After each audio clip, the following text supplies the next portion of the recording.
In the spirit of reconciliation, We Are Theatre and Theatrically Loud acknowledges the traditional custodians of country throughout Australia and their connections to land, sea and community.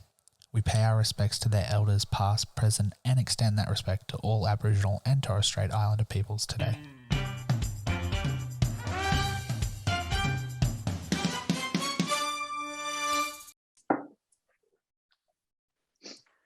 Hello, theatre fans. Welcome back to the We Are Theatre podcast. Today, I am here with Bonnie and Clyde, Blake and Teagan, to talk about Bonnie and Clyde coming to the Hayes Theatre starting this weekend. Hey, guys, how are we? Hi, so good. We've become each other. Yeah. Amazing. And that's what we want, considering that was pretty much who Bonnie and Clyde were, stuck at the hip. So, let's dive into you guys individually before we dive into the show.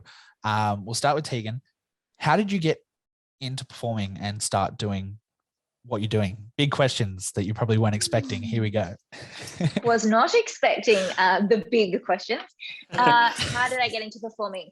I was one of those children who danced growing up. I did calisthenics for 7 years, which I don't. Where are you, Josh? Are you... I'm New South Wales. So you are New South Wales. Yeah. So I did that, and then I said to my mum that in calisthenics you're not allowed to smile, and I found it really, really hard to not smile during any performance. And I said to mum one competition, I want to do something where I'm allowed to smile and express, and so I moved to dancing, and then I danced growing up,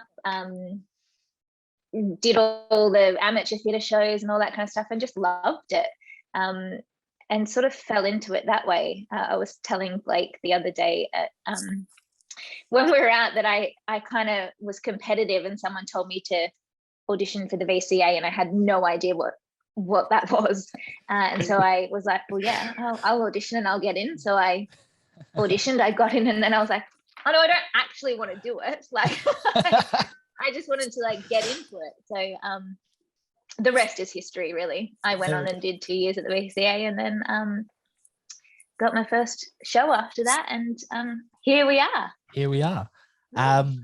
Blake, memory lane for you. Well, I didn't always want to do this as a career, but I always loved performing. I did, similar to Teagan, I was doing dance classes when I was a kid, and I think I did my work experience in year 10 was at this architecture firm, and I'd been working so hard to make a good impression, and as soon as I got there I was like, this is just terrible. I just hate all of it, all of this office, no creativity, no nothing. It was just the worst. And so I went back to high school and changed up all my subjects and made them into the ones that I liked to do but wouldn't necessarily get a career out of, and I just worked hard, and similar to Teagan, went to the VCA, rest is history. Here we are. So we're doing a show, Bonnie and Clyde. Now, this is a really cool story because it's a true story that some people might not know about, because it's not really a big thing here in Australia, and it's not very heavily touched on in mainstream media when it comes to movies and TV shows.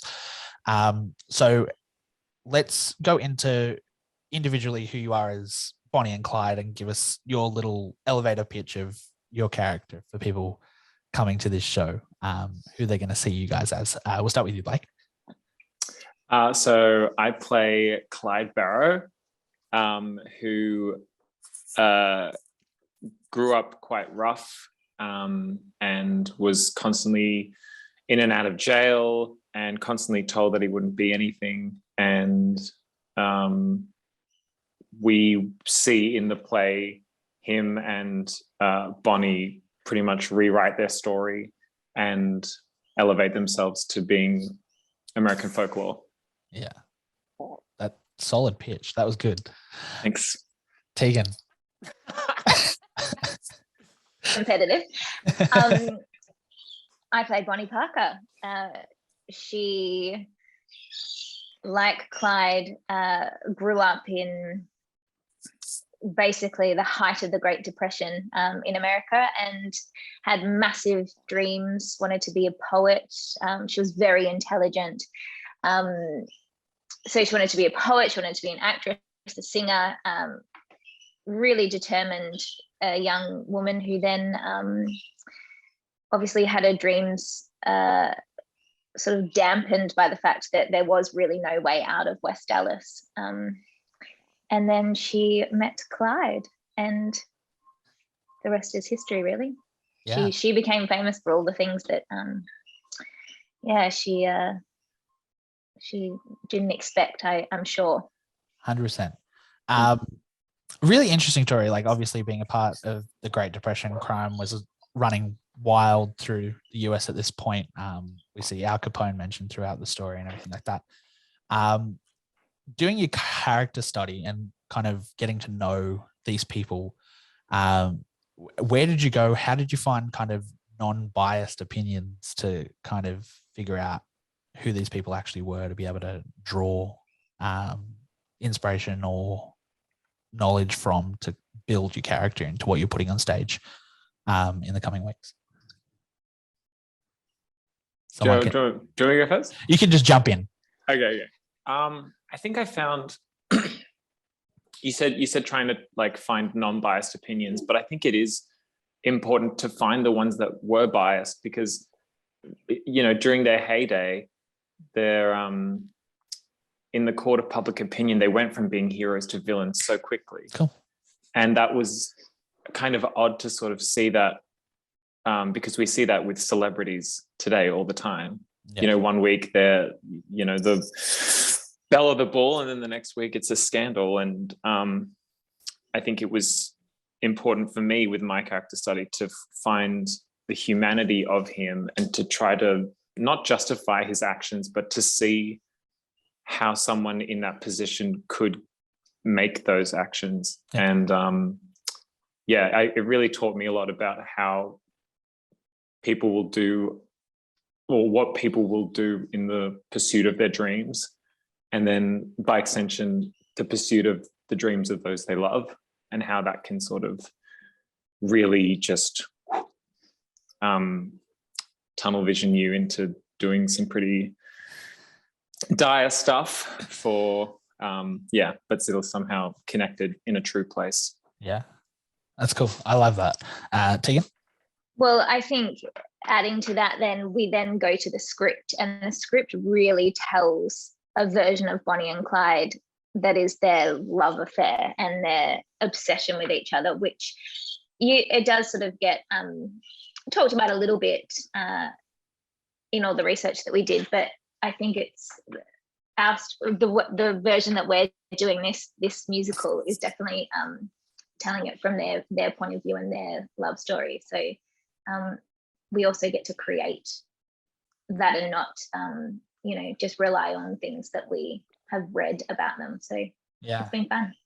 Yeah, it's not very often either you get to tell stories as actors that everybody knows the outcome to. So sometimes people will be seeing this with no knowledge at all, but I'd say 90% of people that are going to come see the show will know Bonnie and Clyde and know how it ended. What do you think there is in this show to captivate people that know the story and know who they are? What does this script and music bring to the table that will kind of make people bite in and be engaged for the 2.5 hours that this show runs for? Go, Blake. No, you go. No. I was just going to say again, it's the love. It's their you fall in. Well, I mean, I'm probably biased because I'm in it, but you fall in love with Bonnie and Clyde. Yeah.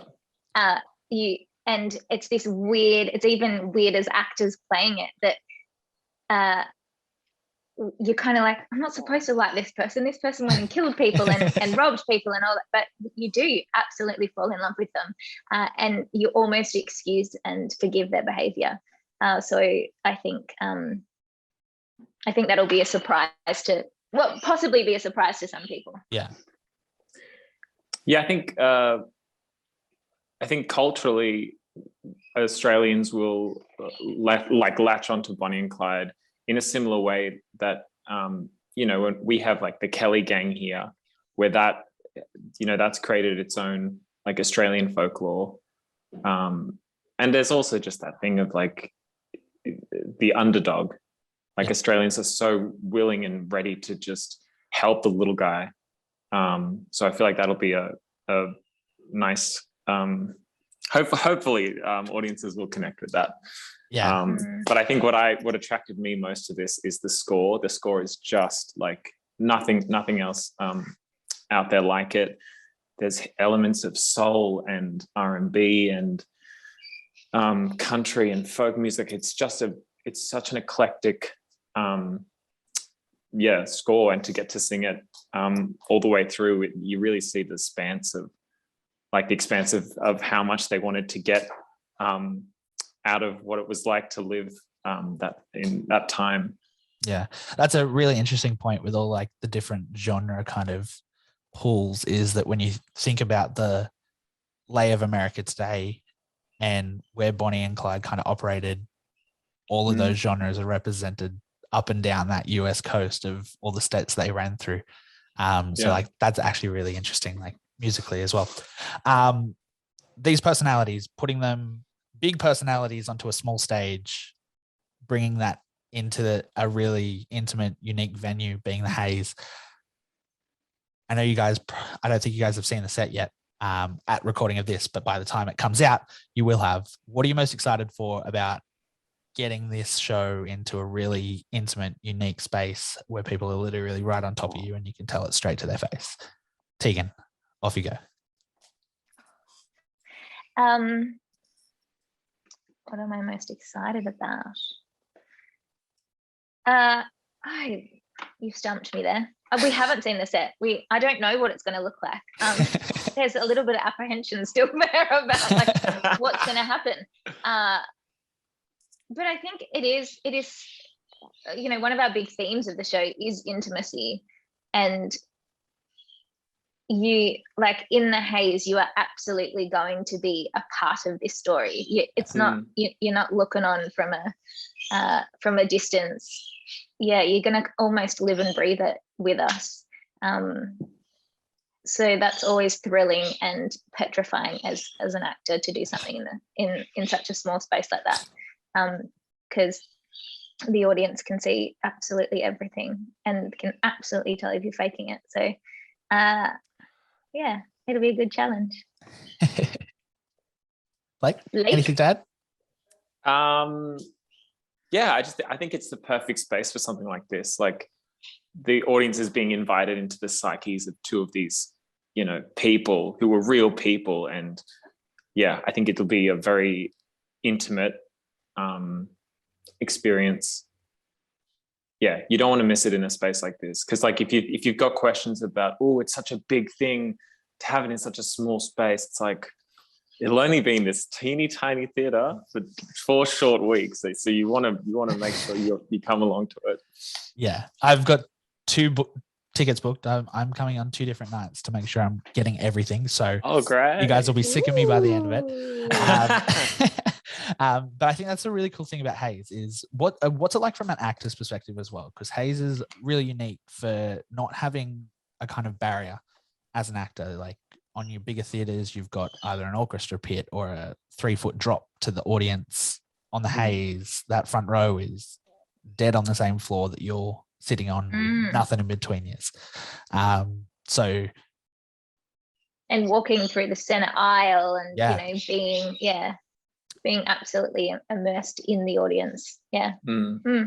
Not to get anybody that's listening that's never been to the Haze before excited, but this is probably one of the coolest small venues that I've ever seen a show in. Same. Yeah, I'm like, the more I talk about it, the more I think about it, the more I'm like just G'ing myself up for how excited I'm going to be to see you guys do this. Now, if you had to look at a moment or a song or something in the show that you think everyone can look forward to, what would be your moment to kind of sell to people to come and see the show? Do you have an idea off the top of your head, Blake? Was that? Yeah. Yes, I do. Yes, I do. Yes, I do. Go. But it'll spoil. Okay. It'll spoil something. So mine's going to be a secret. And if you come up to me and you're like, "Was this the song?" I'll be like, "Yes." Okay. But I can't tell you what it is unless you see it. Okay. All right. That's there. mine. You go. We're keeping secrets. What song it is? I'll tell you which one it is. I'll tell you which one it is. That's cheating, almost. I think.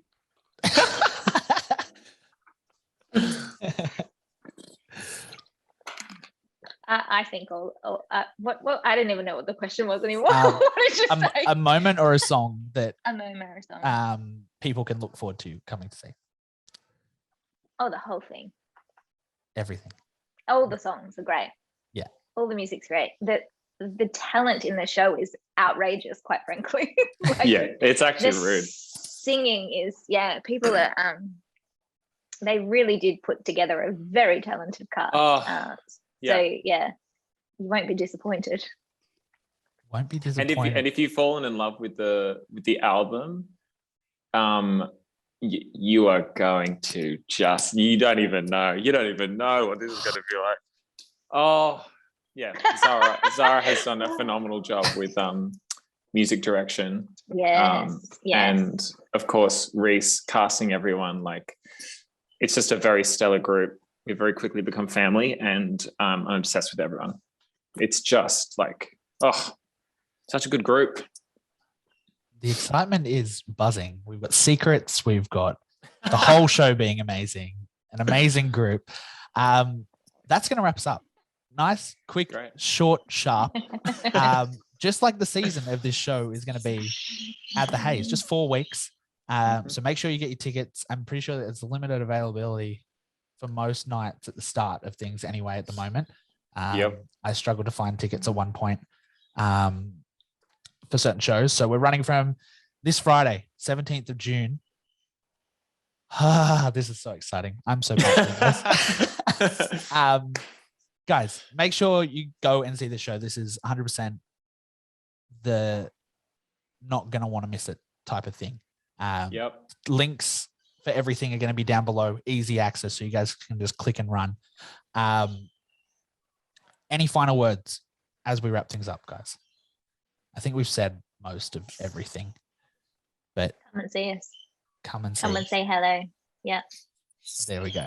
All right, guys, we are going to wrap it up there. Thank you again for joining us, Blake, Teagan. You guys are amazing. Thanks for having us, Josh. Spending some time. You. And everyone, check out the description box for all your tickets, links, everything you're going to need, because I'm probably going to be there multiple times. So you'll probably see me, and you'll definitely see these two. So get your tickets. Let's go. We will see you next week with a brand new episode of the We Are Theatre podcast. Goodbye.